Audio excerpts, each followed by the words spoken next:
Now, on the topic of cold showers, you may have heard people talk about the benefits of ice bath and cold therapy. So cold showers are a little bit different than ice baths because obviously your cold water, it depends on the temperature of the groundwater, right? You're not bathing in ice. You're limited to the coldness that comes out of your plumbing system, your pipes, right? So if you live in a more warmer state, water might be a little bit warmer. It's never going to be ice cold. So the benefits are a little bit different than what you might expect from an ice bath. But the idea is still the same. Just because you can get those maximized benefits of the ice bath doesn't mean that there isn't any benefits of a cold shower.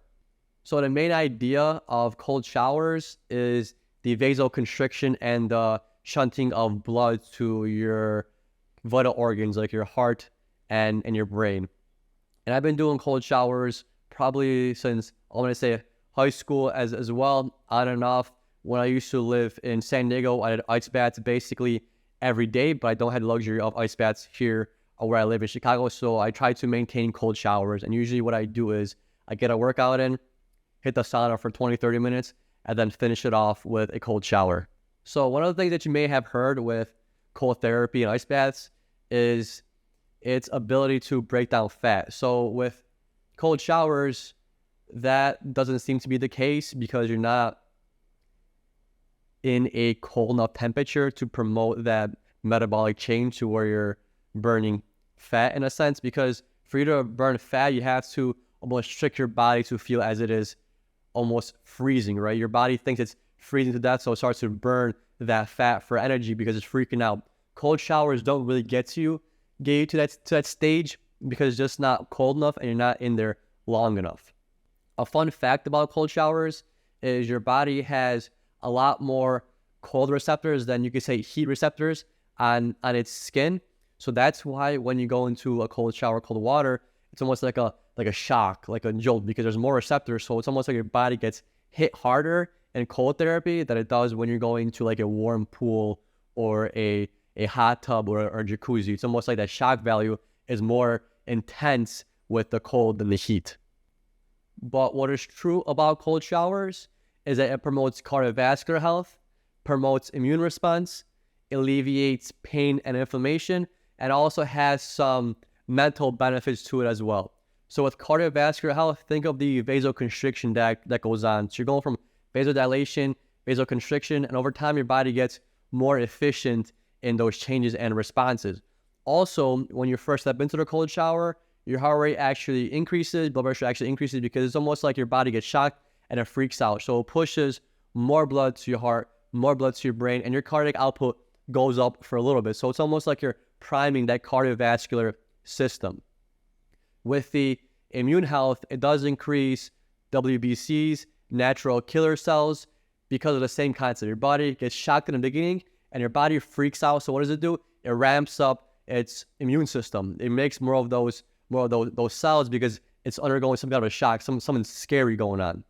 And with the alleviating pain and inflammation, same reason why ice packs and cold packs are used for muscle strains, pain, all that kind of stuff, because when you put that on there, it drops the inflammation, right? So there's less stuff going on, so there's less pain going on in that area. That vasoconstriction of the area tells the body to kind of relax. That inflammation goes down. But keep in mind that if you're trying to promote hypertrophy, which means you want to make your muscles bigger, you might not want to hit the ice bath. Cold showers aren't too bad because they don't last as long, they're not as cold. But if you're going for hypertrophy, I would maybe skip the ice bath. That's what a lot of people told me at the gym in San Diego, those athletes, is that if you want to reduce hypertrophy, skip the ice bath or do it later on during the day or at night. So if you're working out in the morning and you're trying to build muscle, do your ice bath at night, maybe a little bit before bed or when you're winding down, because like I said, inflammation goes down. And for hypertrophy, you want the inflammation. You want that blood being pulled there because you want muscles to grow. So this might actually stop the growth of muscles to like a certain extent.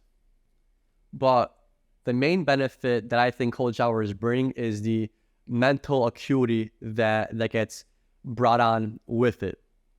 So like I said, in the beginning, you get this little shock. You get this shock. Your cardiac output goes up. blood gets pushed to your heart, your brain, and with that influx of more blood to the brain, it pushes in some dopamine, endorphins, all those feel-good chemicals, and that's why you might feel a little bit more alert, more a little like ready to go. You just feel a little bit better. And some of the research that I looked at is that cold showers, along with other therapies, medication, things like that, cold showers had somewhat an effect on psychosis.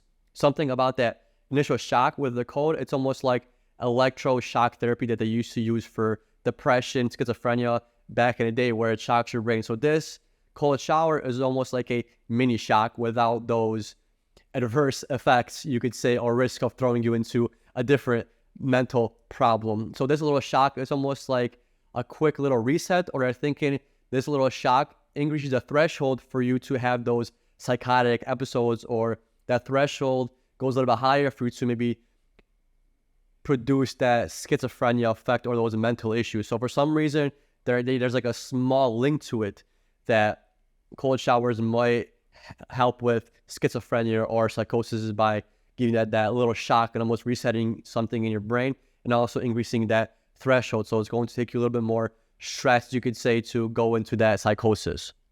Depression, on the other hand, there has been some research that's showing that cold showers do have some implication on the prevention or decrease of depression. So with that being said, the idea that I mentioned before, the idea that pushing more blood to your brain is also pushing endorphins, dopamine, pushing more neurotransmitters to your brain, which then they're thinking that it plays a role in depression and preventing it. And plus, when you get that shock influx of blood, you just natural feel better. If you haven't taken a cold shower, when you step in, you get this shock, and it's almost like you're freaking out. And the whole time you'll be freaking out for those 5, 10, 15 minutes while you're in that cold shower. But when you step out, you just feel like a different human being. You're feeling like something just changed a little bit. It's almost like you're more wired, more ready to go. It's not to the effect of, let's just say, Adderall or those kind of medications, but you're going to see and feel like a little bit of a mental edge, like, like, damn, this feels good. It sucked, but the fact that it sucked, I just feel more awake now for some reason. And those are the main things I wanted to point out with the sauna and cold showers. I highly recommend them. You should try it. Of course, do your baby steps. Maybe do the sauna for 15 minutes. Just push through it. And then once you finish that sauna, go to that cold shower. Do like 5, 10 minutes. And you might feel a little bit of a difference. Something about just getting through the this sucks part just makes you feel better in general. And it does translate to life, because if you're in school, you don't want to do the homework. If you're at work, you don't want to go to work. You don't want to do the laundry. You don't want to clean your room. You don't want to do this. You don't want to do that. And you're always forcing yourself to do things. And you always have to like battle your lazy self or your weak self. And somehow the struggle that you encompass in the sauna and the cold shower, it translates over where it's just a little bit easier to do certain things. One thing I want to point out before I end this show is the concept of hormesis. So this is the exposure to a stress or a toxin at small amounts for its positive and beneficial response. So this idea is that if you expose yourself to a small amount of stress or small amount of toxin, you'll be more resilient to that toxin. So with the stress, if you put yourself in a little bit of a stress situation, it increases the threshold of where you feel that stress, and make things just a little bit easier.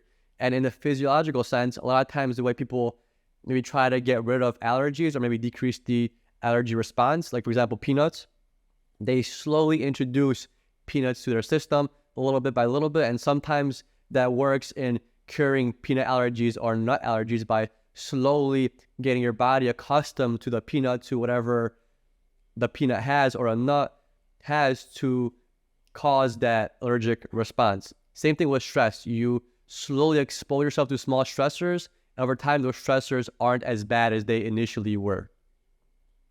All right, guys, thank you so much for your time. Thank you for being here with me. Hope you got a good insight on some of the hidden benefits of the sauna and of cold showers, and why I do them and how I found them beneficial. See you guys next Friday. Thank you so much.